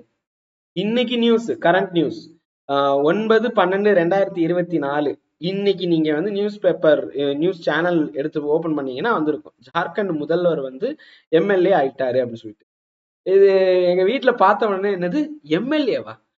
ஒரு எம்எல்ஏ தானப்பா முதல்வர் ஆவாரு, இவர் என்னப்பா எம்எல்ஏ வந்து ஆயிட்டாருன்னு சொல்றாங்க. இது எப்படி இருக்குன்னா, விவேக் படத்துல ஒரு காமெடி வந்து இருக்கும். டாக்டர் வந்து இருப்பாரு, டாக்டர் டாக்டர் நீங்க 12th பாஸ் பண்ணிட்டீங்க அப்படின்னு சொன்னா எப்படி இருக்குமோ அந்த மாதிரி இருக்கேன்னு சொல்லிட்டு வீட்டுல சொன்னாங்க. பட் ஆக்சுவலா இதுதான் கொஸ்டினாவே வரும். நாடாளுமன்ற உறுப்பினராகவே இல்லாதவர் கூட அமைச்சராக முடியும். ஆனா 6 மாசத்துக்குள்ள மக்களால் நேரடியாகவோ இல்ல மறைமுகமாகவோ ஒரு தேர்தலை நின்று ஜெயிக்கணும். ஓகேங்களா? தேர்ந்தெடுக்கப்படுதல் வேண்டும். அமைச்சர்கள் தனிப்பட்ட முறையிலும் ஒட்டுமொத்தமாகவும் எதுக்கு பொறுப்பு? மக்களவைக்கு தான் பொறுப்பு. அவங்க மாநிலங்களவையில இருந்து வந்திருந்தாலும் மக்களவைக்கு தான் பொறுப்பு. மாநிலங்களவையிலிருந்து அமைச்சர் வருவாரா அப்படின்னு கேட்டா, முன்னாள் பிரதமர் டாக்டர் மன்மோகன் சிங்கே மாநிலங்களவையில இருந்து வந்தவர் தான். அதே மாதிரி இப்ப இருக்கக்கூடிய பினான்ஸ் மினிஸ்டர் மாநிலங்களவையில இருந்து வந்தவங்க தான். இப்ப இப்படி நிறைய விஷயங்கள் இருக்குப்பா. மாநிலங்களவையில இருந்து வரலாம். அவங்க எந்த அவையில் இருந்து வந்திருந்தாலும் அவர்கள் மக்களவைக்கு பொறுப்புடையவர்களாக இருப்பாங்க. அமைச்சராக இருக்கும் பட்சத்தில் இப்ப திடீர்னு நிர்மலா மேம்கான பதவி போயிருச்சுன்னு வச்சுக்கோங்க, அவங்க ராஜ்யசபாவுடைய மெம்பர் தான். அப்ப அவங்க தனிப்பட்ட முறையிலயோ இல்ல ஒட்டுமொத்தமான முறையில் மக்களவைக்கு பொறுப்பாக மாட்டாங்க. ஓகேங்களா? அமைச்சராக இருந்தா தான் பொறுப்பாவாங்க. ஓகேங்களா? புரியுதா உங்களுக்கு? Individual as well as collective responsibility to the லோக் சபான்னு கொடுத்துருக்காங்க. சரி, duties and function of prime minister. இவரோட வேலை என்னப்பா? பிரதமருடைய வேலை என்ன? வெளிநாட்டுக்கு பயணம் பண்றது. ஆக்சுவலா அதுதான் வேலை. உண்மையிலேயே அதுதான் வேலை. ஓகேங்களா? இன்னும் அடிக்கடி வெளிநாட்டுக்கு போயிட்டே இருக்கிறாரு இந்த பிரதமர் அப்படின்னு கேட்டா, அதுதான் அவருடைய வேலை. அதை தாண்டி என்ன இருக்கு? வெளிநாட்டுக்கு பயணம் போறாருன்னா சுற்றுலாவுக்காக போகல. அவர் எதற்காக போறாரு? நீங்க லிஸ்ட்ல பாருங்க. பிரதம அமைச்சர் அமைச்சர்களின் நிலையை அறிந்து அவர்களுக்கு அரசின் பல்வேறு துறைகளை ஒதுக்கீடு செய்வார். இது ஆல்ரெடி எல்லாருமே பண்ணுவாங்க. மோஸ்ட்லி பாத்தீங்கன்னா எல்லா அரசுமே பண்ணும். இது இவங்களுக்கு இந்த போர்ட்போலியோன்னு ஒதுக்குவாங்க. தான் தலைமை வகிக்கும் அமைச்சரவை கூட்டத்தின் தேதி, நிகழ்ச்சி நிரல்கள் எல்லாத்தையும் பிரதமர் தான் இது பண்ணும். கேபினெட் அமைச்சரவை கூட்டம் நடைபெறாத போது பிரதம அமைச்சர் தனது மூத்த சகாக்கள் 2 அல்லது 3 இத இன்டர்னல் கேபினெட் அப்படின்னு சொல்லுவாங்க. சில இடத்துல கிச்சன் கேபினெட் அப்படின்னு சொல்லுவாங்க. ஓகேங்களா? ஸோ சீனியர் 2 or 3 அப்படின்னு சொல்லிட்டு இருக்குல்ல, இயல்பாக கலந்து ஆலோசிக்கலாம். நாங்க 4 பேரு, நாங்க எல்லாருமே ஒன்னாதான் இருப்போம். காக்காக்க சூர்யா படத்துல வரும்ல, அந்த மாதிரி 4 பேர். எப்படி தெரியுதா? பிஎம் இருப்பாரு, பக்கத்துல பாத்தீங்கன்னா அமித்ஷா இருப்பாரு, ராஜ்நாத் சிங் இருப்பாங்க, அதுக்கப்புறம் நிர்மலா மேம் இருப்பாங்க. வர்றாங்களா உங்களுக்கு? பிரதமரோட 2 அல்லது 3 பேர். சோ மொத்தம் 4 பேர் ஆகுறாங்களா? அதான் அவங்க 4 பேரு. அவங்களுக்கு பயம்னா என்னன்னு தெரியாது. எங்க எல்லாத்துலயுமே பயமறியான் அப்படின்னு சொல்லிட்டு டிபார்ட்மெண்ட்ல சொன்னாங்க. நாங்கதான் காக்க காக்க படம். ரைட்டா? சோ உங்களுக்கு புரியுதா? சோ அந்த மாதிரி பிரதமர் அமைச்சர் பல்வேறு துறைகளில் பணிகளை மேற்பார்வையிடுவார். எல்லாத்தையும் நடுவண் அரசின் விவகாரங்கள் மற்றும் சட்டத்திற்கான முன்மொழிவுகள் போன்ற, அதாவது நடுவண் அரசுடைய என்னென்ன விவகாரம் இருக்கோ எல்லாத்தையுமே பாத்தீங்கன்னா அமைச்சரவையில் முடிவு செய்வார். குடியரசுத் தலைவரோட இதை டிஸ்கஸ் பண்ணுவாங்க. ஓகே, மன்னரே இந்த மாதிரிலாம் நடந்துகிட்டு இருக்கு அப்படின்னு சொல்லிட்டு அந்த காலத்துல எப்படி நடந்துச்சோ அதே மாதிரி மக்களாட்சியிலையும் பண்ணுவாங்க. ஓகே, மன்னராட்சிக்கும் மக்களாட்சிக்கும் ஒரு முக்கியமான வித்தியாசம் என்ன அப்படின்னு கேட்டா, மன்னராட்சி வம்சாவளியாக வரும். ராஜராஜ சோழன், ராஜேந்திர சோழன், 1ஆம் 2ஆம் அப்படின்னு சொல்லிட்டு வந்துகிட்டே இருக்கும். ஓகேங்களா? பட் இங்க பாத்தீங்கன்னா மக்களால் தேர்ந்தெடுக்கப்படுவார்கள். அவங்களுடைய டேர்ம் பிக்ஸ்டு. 5 வருஷம்னா 5 வருஷம் தான். அதுக்கப்புறம் மக்களை பார்க்கணும். ஒண்ணு நேரடியாகவோ இல்ல மறைமுகமாகவோ எலெக்ஷன் நடந்தே ஆகணும். ஓகேங்களா? சோ அதனால இது மக்களாட்சி. ஓகே, இதுலயும் நேரடி மக்களாட்சி, மறைமுக மக்களாட்சி எல்லாம் இருக்கு. மறைமுக மக்களாட்சி தான் நம்ம ஃபாலோ பண்றோம். நேரடி மக்களாட்சின்னு சொல்லும் போது சுவிட்சர்லாந்து பாத்தீங்கன்னா நீங்க எக்ஸாம்பிள் வைக்கலாம். ஓகே, சரி. இப்ப ஏன்னா அங்க பாப்புலேஷன் கம்மிப்பா சுவிட்சர்லாந்துல, அதனால நேரடி மக்களாட்சி. யோசிச்சு பாருங்க, நிறைய விஷயங்கள் இருக்கு. நேரடி மக்களாட்சின்னு சொல்லும் போது RRR உள்ளக்குள்ள வரும். ரீகால், அதாவது ஒரு தலைவர் பிடிக்கலன்னா அவங்க திரும்ப வாங்கிக்குவாங்க. இந்த மாதிரி சில விஷயங்கள் இருக்கு. நம்ம அடுத்தடுத்து விவாதிப்போம். இப்ப இந்த பிரதம அமைச்சர் அப்படிங்கிற ஒருத்தர் பத்தி நம்ம பார்த்துட்டு இருக்கோம். அவருடைய ஃபங்க்ஷன்ஸ்ல பிரதம அமைச்சர் என்பவர் குடியரசுத் தலைவருக்கும் அமைச்சர்களுக்கும் இடையே பாலமாக முக்கியமான ஒரு பாயிண்ட்பா. 2 பேத்துக்கு நடுவுல ஒரு லிங்கிங் பிரிட்ஜ் மாதிரி இருப்பாரு. இங்க கொடுத்திருக்காங்களா? இங்க PM act as a link between the president and the council of minister. அடுத்தது பாருங்க, இவர் தான், பிரதமர் தான் நாட்டின் உண்மையான தலைவர். கொடுத்திருக்காங்களா? இந்திய நாட்டின் முக்கிய செய்திகளை செய்தி தொடர்பாளராகவும் செயல்படுகிறார். அப்ப நவம்பர் மாசம் வந்துருச்சுன்னா பண மதிப்பிலக்கம் அதை அனௌன்ஸ் பண்றதுக்கு இவர் யாரு அப்படின்னு சொல்லிட்டு ஒருத்தர் எல்லாம் கேட்டாங்கல்ல. இவரு தான்ப்பா பேசலாம். ஓகேங்களா? ஏதாவது ஒரு திட்டத்தை பத்தி எக்ஸ்பிளைன் பண்ணலாம். இப்படி டிமானிட்டைசேஷன் பத்தி எக்ஸ்பிளைன் பண்றதுக்கு இவருக்கு அதிகாரம் உண்டு. இவரோட முக்கியமான பணிகள்ல இதுவும் ஒன்று. ரைமிங்கா வருதுப்பா, நோட் பண்ணிக்கோங்கப்பா அசிஸ்டன்ஸ். ஓகே, சோ அடுத்தது ரொம்ப முக்கியம் பாருங்க. ஏன் அடிக்கடி வெளிநாடு போறாரு? சர்வதேச மாநாடுகளான காமன்வெல்த், அணிசேரா நாடுகளில் உச்சி மாநாடு, சார்க் நாடுகளின் மாநாடு ஆகியவற்றை இந்திய நாட்டு பிரதிநிதியாக பிரதமர் பங்கு கொள்வார். அது மட்டும் இல்லாம இந்த நாட்டுக்கும் வேற நாட்டுக்கும் ஏதாவது கொள்கை ரீதியாகவோ இல்ல நிதி ரீதியாகவோ இல்லை ஒரு நட்பு ரீதியாக இல்ல வணிக ரீதியாக எனி அஃபயர்ஸ் இருக்கும் பட்சத்தில் பிரதமர் போவாரு. யாருக்காக போவாரு? குடியரசுத் தலைவருக்காக போவாரு. நான் நேற்றைய வகுப்புலயே சொன்னேன்ல, குடியரசுத் தலைவர் அப்படின்னு சொல்லும் போது அவர் தான் இப்ப கையெழுத்தே போடுவாரு. வெளிநாட்டுல வந்து பாத்தீங்கன்னா ஏதாவது ஒப்பந்தம் ஆகுதுன்னா போன கிளாஸ்ல சொல்லியிருப்பேன். ஓகேயா? சோ நேற்றைய வகுப்புல நான் சொல்லியிருப்பேன். ஸோ அந்த அந்த லைவ் பார்த்தீங்கன்னா உங்களுக்கு இருக்கும். ஸோ அப்போ அவங்க வந்து 2 பேர் இந்த அந்த இதை வந்து எக்ஸ்சேஞ்ச் பண்ணிக்குவாங்கல்ல ஃபைல்ஸை. அதுல வந்து பார்த்தீங்கன்னா யார் கையெழுத்து இருக்கும்? இந்த நேம் ஆஃப் பிரசிடென்ட் அப்படின்னு சொல்லிட்டு பிஎம் வந்து கையெழுத்து போட்டிருப்பாங்க. ஓகேயா? ஸோ புரியுதா? ஸோ அப்போ அடிக்கடி ஃபாரின் போறதுக்கான காரணம் இது ஒன்று. அங்க போய் வந்து இந்தியாவுடைய அந்த வெளியுறவு துறையை வந்து பார்த்தீங்கன்னா பலப்படுத்துறாரு. அதுக்காக தான். So I am not supporting particular party, but I am describe about the constitution. நான் கான்ஸ்டிடியூஷனை பத்தி தான் சொல்றேனே தவிர்த்து எந்த வித கட்சியையும் சொல்றதில்லை. இதே இடத்துல ஒரு சில இப்ப ஆண்டுகிட்டு இருக்கக்கூடிய மத்தியில் இருக்கக்கூடிய கட்சியா இருக்கட்டும், மாநிலத்தில் இருக்கக்கூடிய கட்சியா இருக்கட்டும், தவறுனா தவறுன்னு சுட்டி காட்டியிருக்கேன். அவங்க செய்யற நல்ல விஷயத்தையும் நான் சொல்லியிருக்கேன். ஸோ நடுநிலையோட இருக்கிறேனே தவிர்த்து எந்தவித கட்சிக்கும் சார்பாக என் வகுப்பில் நான் பேசியது இல்லை. அது என்னுடைய தனிப்பட்ட விவரங்களா இருக்கலாம், விவகாரமா இருக்கலாம். அதை நான் இங்க கொண்டு வந்தது இல்லை. அதனால கமெண்ட் பண்ணும்போது கொஞ்சம் இதா கமெண்ட் பண்ணு. ரைட்? அமைச்சரவை குழு, கேபினெட் இல்லைன்னா கவுன்சில் ஆஃப் மினிஸ்டர்னா என்ன? இப்ப நான் அடிக்கடி இந்த கேபினெட்னு ஒரு வார்த்தை வச்சிருப்பேன். கேபினெட்னா என்ன தெரியுமா அர்த்தம்? இப்ப பிரதமர் இருக்கிறாரு, அவர் க்ளோஸா வந்து ஒரு 2-3 பேர் இருப்பாங்கல்ல, இது வந்து இன்னர் கேபினெட்னு சொல்லுவாங்க, இல்ல கிச்சன் கேபினெட் சொல்லுவாங்க. ஒரு ஒரு குறிப்பிட்ட தனி போர்ட்போலியோ இருக்கும் பாத்தீங்களா? ஓகேங்களா? அது வந்து கேபினெட்னு சொல்லுவாங்க. கவுன்சில் ஆஃப் மினிஸ்டர்ஸ் அப்படிங்கிறது யாருன்னா வந்து இந்த கேபினெட்டுக்கு அடுத்து வந்து பாத்தீங்கன்னா மினிஸ்ட்ரி ஆஃப் ஸ்டேட் அப்படின்னு இருப்பாங்க. அதாவது முக்கிய பொறுப்பு இருந்துச்சுன்னா அது கேபினெட். இரண்டாம் நிலையில ஒரு சில தனிப்பட்ட துறையோட வந்து பாத்தீங்கன்னா ஒரு சில அமைச்சர் இருப்பாங்க. அவங்க வந்து மினிஸ்ட்ரி ஆஃப் ஸ்டேட்னு சொல்லுவாங்க. ஓகேங்களா? அடுத்தது மூன்றாவது இல்லைன்னா கடைசி இடத்துல வந்து பாத்தீங்கன்னா டெபுட்டி மினிஸ்டர்னு இருப்பாங்க. லாஸ்ட்ல டெப்டி மினிஸ்டர்னு இருப்பாங்க. இந்த deputy minister, minister of state, cabinet எல்லாம் சேர்ந்ததுதான் கவுன்சில் ஆஃப் மினிஸ்டர். ஓகேங்களா? இதெல்லாம் சேர்ந்ததுதான் கவுன்சில் ஆஃப் மினிஸ்டர். சோ அப்ப இங்க பாருங்க, மோஸ்ட் இம்பார்ட்டன்ட் கொஸ்டின் பா. கேள்வி கேள்வி கேள்வி. எலெக்ஷன் எல்லாம் முடிஞ்சதுக்கு அப்புறம் பிரசிடென்ட் ஆஃப் இந்தியா வந்து பாத்தீங்கன்னா பிரதமரை அப்பாயிண்ட் பண்ணுவாங்க. பிரதமர் சொல்லக்கூடிய நபர்களை துறை ரீதியாக ஒதுக்கீடு பண்ணுவாங்க. ஓகேங்களா? சோ அப்படி ஒதுக்கீடு பண்ணும்போது இவருக்கு இந்த பதவி, இவருக்கு இந்த பதவின்னு சொல்லுவாங்க. அப்படி ஒட்டு மொத்தமா அமைச்சரவை எவ்வளவு இருக்கலாம் அப்படின்னு கேட்டா 15% மட்டுமே. இது வந்து பாத்தீங்கன்னா பிரதமர் உட்பட.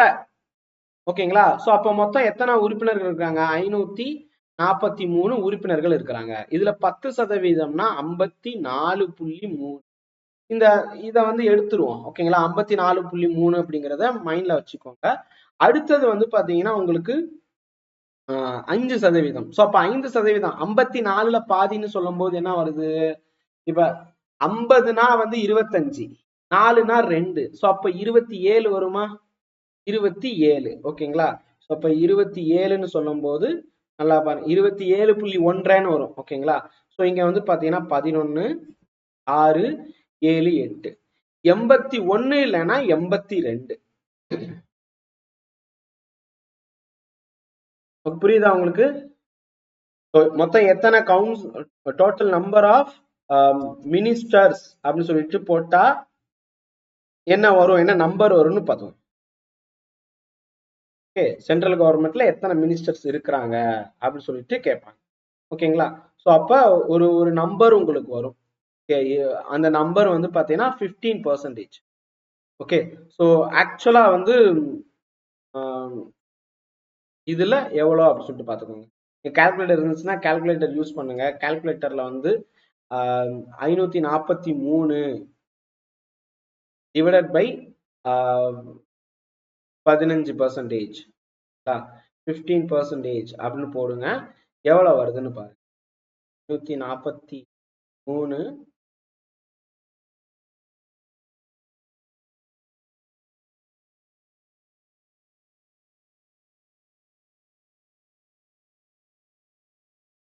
81 வரும். ஓகேங்களா? ஸோ அப்ப 81 மிகாமல் இருக்கு. ஓகேங்களா? புரியுதா? 81 வந்து பாத்தீங்கன்னா மிகாம இருத்தல் வேண்டும். நீங்க கால்குலேட்டர்ல போட்டு பாத்தீங்களா எவ்வளவு வருதுன்னு பாருங்க. ஏன்னா இது நீங்க செஞ்சு பார்க்கும்போதுதான் உங்களுக்கு தெரியும். இந்த அரை அப்படிங்கிறது நான் வந்து இது பண்ணியிருக்கேன். 0.3 அப்படிங்கறத நான் சேர்க்கல. 81 அல்லது 82, மேக்சிமம் 81 தான்ப்பா, 82 கிடையாது. ஓகே, சோ இப்ப புரிஞ்சிருக்கும்னு நினைக்கிறேன். சரி, இப்ப அடுத்தது வந்து இதுக்குள்ள பிரதமரும் வந்துருவாரு. இந்த 81க்குள்ள பிரதமரும் இருப்பாங்க. சரி, இப்ப இன்னொரு கொஸ்டின் நான் சொல்லிடுறேன் இதோடவே. தமிழ்நாட்டுக்கும் அமைச்சர்கள் எத்தனை பேர் அப்படின்னு கேட்டா இந்த 15% தான். இப்ப தமிழ்நாடு எடுத்துக்கிட்டீங்கன்னா எவ்வளவு வரும்? 234 உறுப்பினர்கள்ல 234ல 15%. தமிழ்நாட்டு மினிஸ்டர்ஸ் அப்படி எடுத்து பாருங்க, உங்களுக்கு வரும்.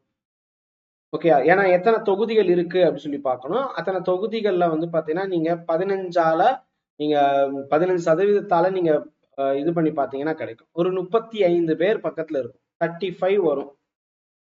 அரௌண்ட் 35 இந்த ரேஞ்சில் வந்து பாத்தீங்கன்னா இருக்கும். அதான் ஆக்சுவலா 15% தான். ரைட்டா? ஸோ அந்த 15% தான் இங்க கணக்கு. ஓகேங்களா? இது தமிழ்நாடு இருக்கும் பட்சத்துல. எல்லா மாநிலத்துக்குமே இதே தான். ஆனா டெல்லிக்கு மட்டும் 10%. டெல்லி, புதுச்சேரி இங்கெல்லாம் 10%. புதுச்சேரிக்கெல்லாம் வந்து பாத்தீங்கன்னா மொத்தம் 30 உறுப்பினர்கள். அதுல 3 பேர் தான் வந்து அமைச்சராகவே இருக்க முடியும். டெல்லிக்கு மொத்தம் வந்து பாத்தீங்கன்னா டோட்டல் வந்து 70 மெம்பர்ஸ், 70 எம்எல்ஏ. ஓகேங்களா? சோ அப்ப 7 மினிஸ்டர்ஸ் தான் இருக்க முடியும். 10% தான் 7 தானே, 7 மினிஸ்டர் தான் அதிகபட்சமா இருக்க முடியும். இவரையும் சேர்த்து, முதல்வரையும் சேர்த்து. ஓகேங்களா? சோ இப்போ உங்களுக்கு புரிஞ்சிருச்சா இது? சரி, இப்ப நான் ஏற்கனவே சொல்லிருவேன் பாருங்க, கேட்டகரி ஆஃப் மினிஸ்டர்ஸ் அப்படி சொல்லிட்டு இங்க வரைஞ்சு போட்டேன். ஸோ ஃபர்ஸ்ட் வந்து இங்க இருக்கு பாருங்க, இந்த இங்கிலீஷ்ல பாருங்க, பிரதமர் இருப்பாரு நடு வட்டத்துல. அதுக்கு பக்கத்துல வந்து பாத்தீங்கன்னா இன்னர் கேபினெட்னு இருப்பாங்க. இதுக்கு முன்னாடி பார்த்தோமா அவங்களுடைய முக்கியமான பணிகள்ல வந்து பாத்தீங்கன்னா இங்க கொடுத்துருப்பாங்க. யாராவது ரொம்ப முக்கியமா ஒரு 3 பேர் 4 பேர் கூட பேசிக்கலாம் அப்படின்னு சொல்லிட்டு இங்க இருக்கா இந்த வார்த்தை. கலந்து ஆலோசிக்கலாம். கேபினெட் அமைச்சரவை கூட்டம் நடைபெறாத போது பிரதமர் தன்னுடைய மூத்த சகாக்கள்னா என்னப்பா, கேபினெட்லயே ரொம்ப க்ளோஸா இருப்பாங்களா அவங்க. ஓகே, சோ அதை வந்து கிச்சன் கேபினெட்னு சொல்லிக்குவாங்க, இன்னர் கேபினெட்னு சொல்லுவாங்க. ஓகே, சோ இது அமெரிக்காவிலையும் இந்த நடைமுறை இருக்கு. ஆனா அமெரிக்கா பொறுத்த வரைக்கும் இன்னர் கேபினெட்னு சொல்லும் போது அதிபருடைய மனைவி, ஈவன் வந்து பாத்தீங்கன்னா மருமகள், மகள் இவங்கெல்லாம் கூட வந்துருவாங்க. பட் இங்க அப்படி கிடையாது. அதாவது வெளிப்படையா அப்படி இல்லை. ஓகேங்களா? பட் சில நேரங்கள்ல அப்படியே வந்திருக்காங்க. உதாரணத்துக்கு வந்து இதுக்கு முன்னாடி இருந்த டயத்துல எல்லாம் வந்து பாத்தீங்கன்னா மனைவி, தம்பி, அண்ணன் இவங்கெல்லாம் கூட உள்ளக்குள்ள வந்திருக்காங்க. நான் சொல்றது அவங்க எல்லாம் இப்ப உயிரோட இல்ல. ஓகேயா? சோ அப்பெல்லாம் இந்த மாதிரி இருந்துச்சுன்னு சொல்லிக்கிறாங்க. கிசு கிசு மாதிரி. சரி, இப்ப இந்த இன்னர் கேபினெட்டுக்கு அப்புறம் யார் வர்றாங்க? கேபினெட்னு வருதா, அதுக்கு அடுத்து மினிஸ்ட்ரி ஆஃப் ஸ்டேட்னு இருக்கா, டெப்டி மினிஸ்டர். சோ இப்படி பிரிக்கிறாங்க. கேபினெட்னா ஆட்சிக்குழு அமைச்சர், இவங்க தான் வந்து மைய அதிகாரம் படைத்தவர்கள். ஓகேங்களா? அடுத்தது வந்து ராஜாங்க அமைச்சர்கள். ராஜாங்க அமைச்சர்கள்னா அவங்களுக்கு தனி போர்ட்போலியோ கொடுத்திருப்பாங்க. இணை அமைச்சர் அப்படின்னு சொல்லும் போது இணை ஹெல்ப் மாதிரி இருப்பாங்க. இப்ப இங்க தமிழ்ல கொடுத்துருக்காங்க பாருங்க, கேபினெட் அமைச்சர்னா நிர்வாகத்தின் மையக்கரு, முட்டைக்கு நடுவுல இருக்கு பாத்தீங்களா அந்த மாதிரி. சோ அதனாலதான் இங்க இந்த பிக்சர்லயே நான் வந்து கொடுத்திருப்பேன். ஓகேங்களா? இந்த பிக்சர்ல பாத்தீங்கன்னாலும் அது மையத்துல வந்து இருக்கும். இந்த மையக்கரு அப்படிங்கிறது எனக்கு பிக்சரா கொண்டு வந்துருச்சுப்பா. நான் உங்களுக்கு ஏற்கனவே சொல்லியிருக்கேன், ரொம்ப நாளா ஞாபகத்துல வச்சுக்கணும்னா போட்டோகிராபிக் மெமரி யூஸ் பண்ணுங்கன்னு சொல்லி. அப்ப மையக்கருவாக இருக்கும். மூத்த அமைச்சர்கள் வந்து அவங்களுடைய ஒவ்வொரு போர்ட்ஃபோலியோ வந்து இருக்கும். ஸோ அதுதான் வந்து நியூக்ளியஸ் ஆஃப் அட்மினிஸ்ட்ரேஷன். ஸோ அதுதான் வந்து கேபினெட்னு சொல்றாங்க. எல்லா டிஸ்கஷனுமே இவங்க தான் பண்ணுவாங்க. இவங்க தான் அரசாங்கம், முக்கிய பொறுப்பு இருக்கும்.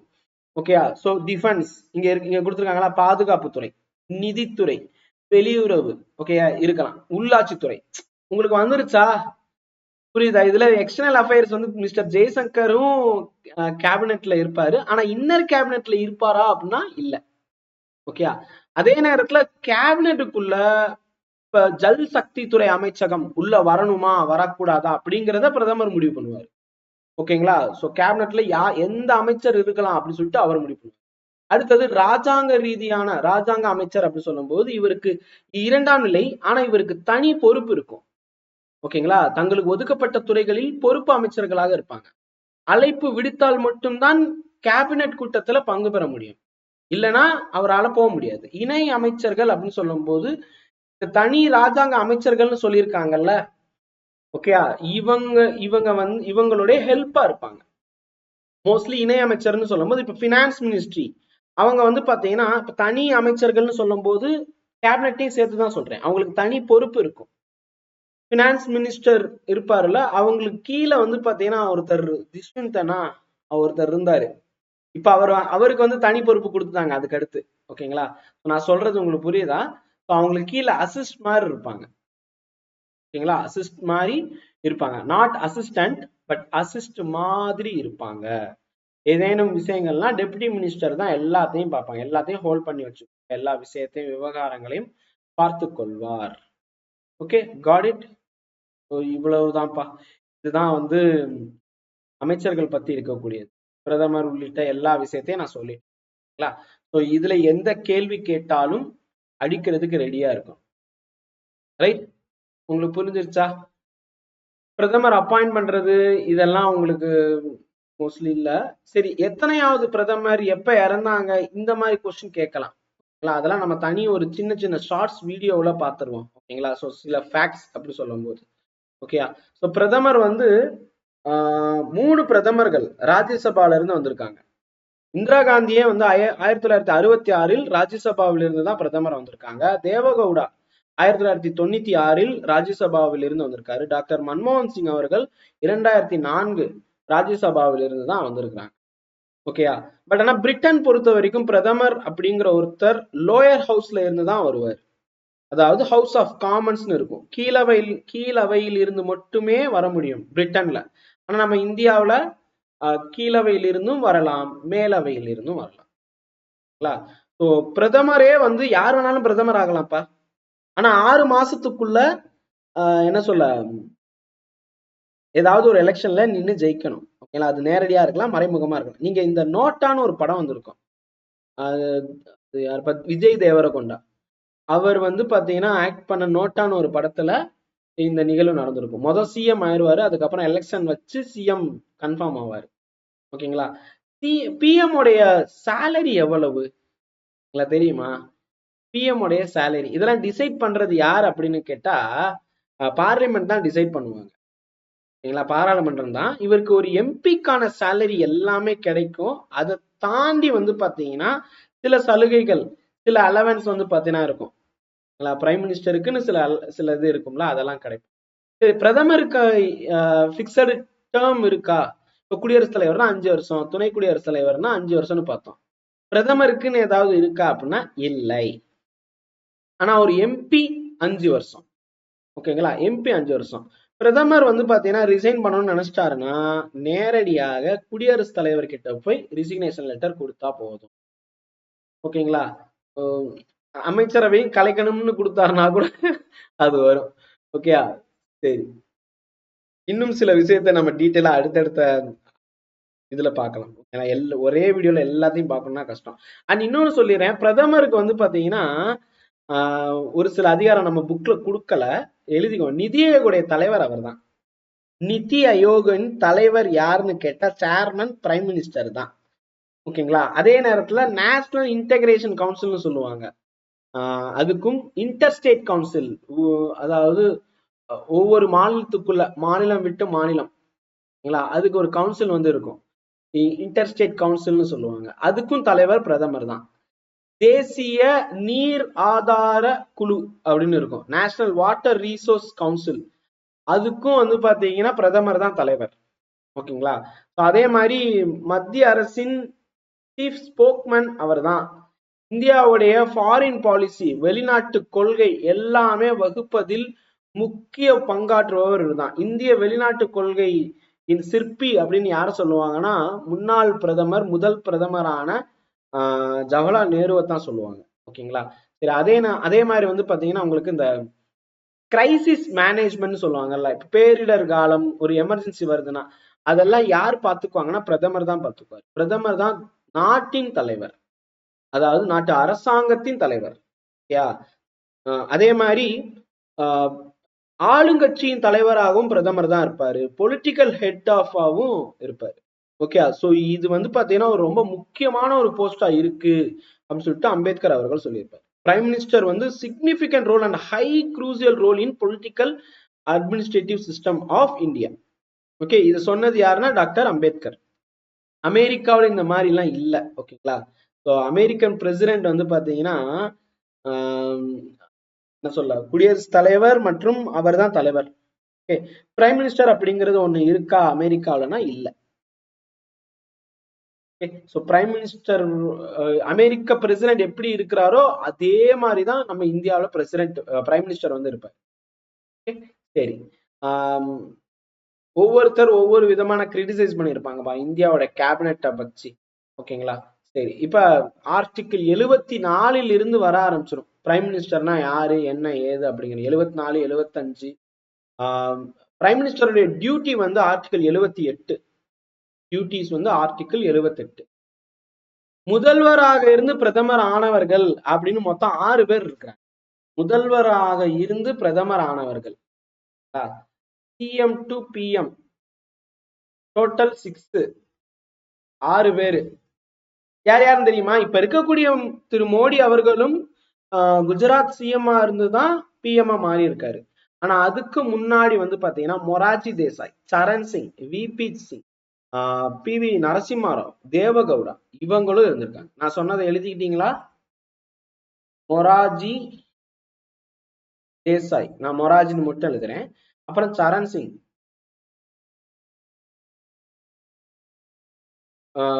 பி.வி. நரசிம்மராவ். ஓகேங்களா. விபி சிங் எழுதிக்கோங்க. எத்தனை சிங்குப்பா? விபி சிங், மன்மோகன் சிங், இவங்க எல்லாம் பிரதமரா இருந்திருக்காங்க. ஆனா இந்த லிஸ்ட்ல மன்மோகன் சிங் வரமாட்டாரு. ஓகேங்களா. பி.வி. நரசிம்மராவ்.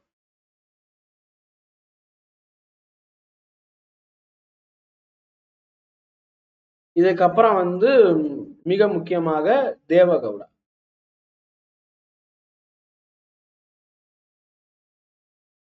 அண்ட் நரேந்திர தாமோதர் மோடி.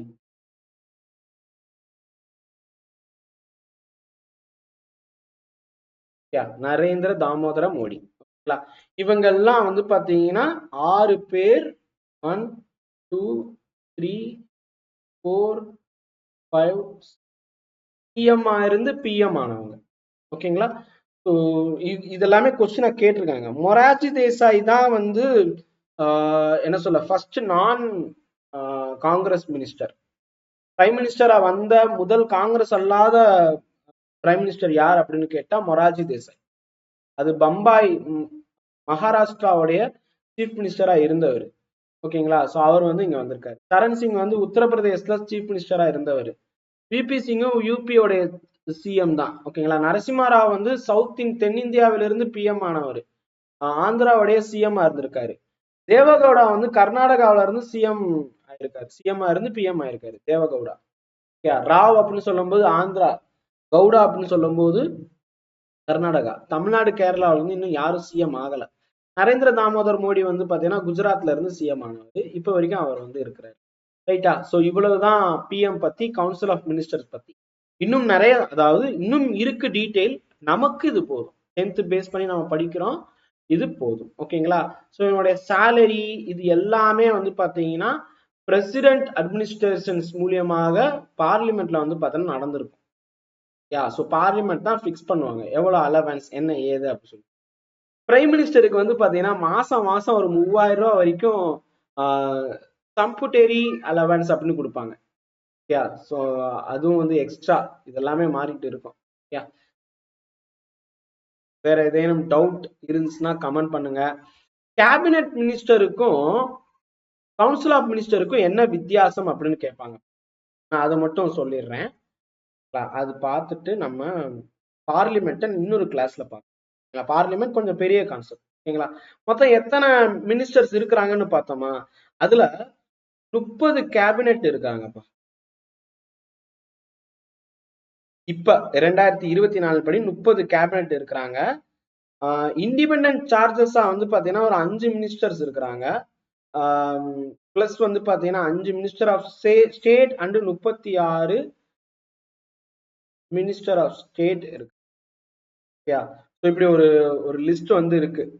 நீங்க பாத்தீங்கன்னா தெரியும். அது என்ன, கேபினட் மினிஸ்டர் தாண்டி இந்த ஒரு 5 மினிஸ்டர் ஆஃப் ஸ்டேட் சொன்னீங்களா, அது ரொம்ப முக்கிய பொறுப்பாக இருக்கும். இண்டிபெண்டன்ட் சார்ஜஸ் அப்படின்னு சொல்லிட்டு வச்சிருப்பாங்க. ரொம்ப முக்கிய பொறுப்பாக ஒரு சில அமைச்சகம் இருக்கும். யா உதாரணத்துக்கு வந்து பாத்தீங்கன்னா டாக்டர் ஜிதேந்திர சிங் அவரை எடுத்துக்கிட்டீங்கன்னு வச்சுக்கோங்க, minister of science and technology.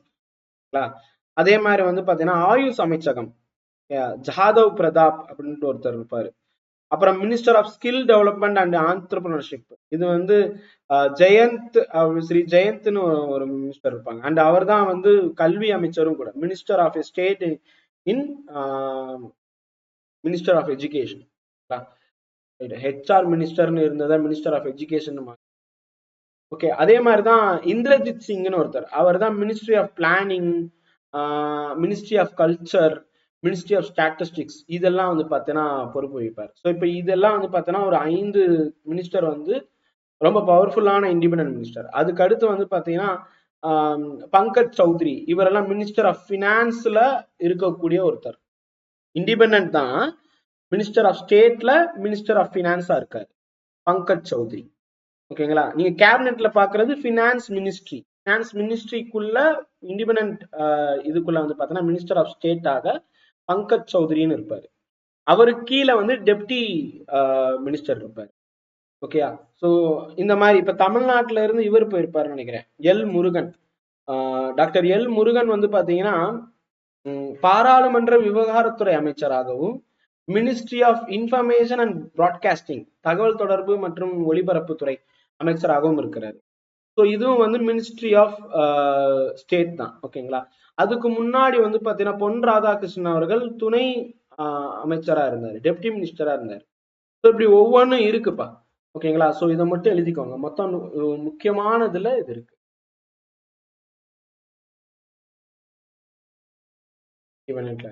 மொத்தம் பாருங்க, 11 3 3 6 7 71 இருக்குப்பா. 41 71 வந்துரும்ப்பா. ஓகேங்களா? 71 இருக்கு இப்போதைக்கு.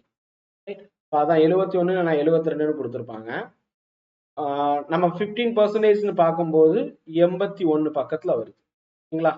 ரைட். ஸோ இதுக்கு மேல ஏதாவது உங்களுக்கு டவுட் இருந்துச்சுன்னா கீழே கமெண்ட் பண்ணுங்க, நம்ம டெலிகிராம் குரூப்ல ஜாயின் பண்ணுங்க. ஓகேங்களா? பார்லிமெண்ட் ஆஃப் இந்தியா பத்தி நம்ம தனியா இன்னொரு கிளாஸ்ல பார்க்கலாம். ஓகேங்களா? அதாவது நாளைக்கு வகுப்புல இந்திய நாடாளுமன்றம் என்றால் என்ன அப்படின்னு சொல்லிட்டு நாளைக்கு வந்து பாத்தீங்கன்னா 19வது நாள் வகுப்பு நடைபெறும். அந்த வகுப்புல நேரடியில பார்க்கலாம். நேரடி வகுப்பு எப்பயுமே வந்து 5:30 மணி காலையில வந்து பாத்தீங்கன்னா நடக்கும். ஓகேங்களா? ஸோ இந்த தகவல் எல்லாமே நாளைக்கு பார்ப்போம். இன்னைக்கு இந்த வகுப்பு முடியுது. நன்றி, வணக்கம், ஜெய் ஹிந்த்.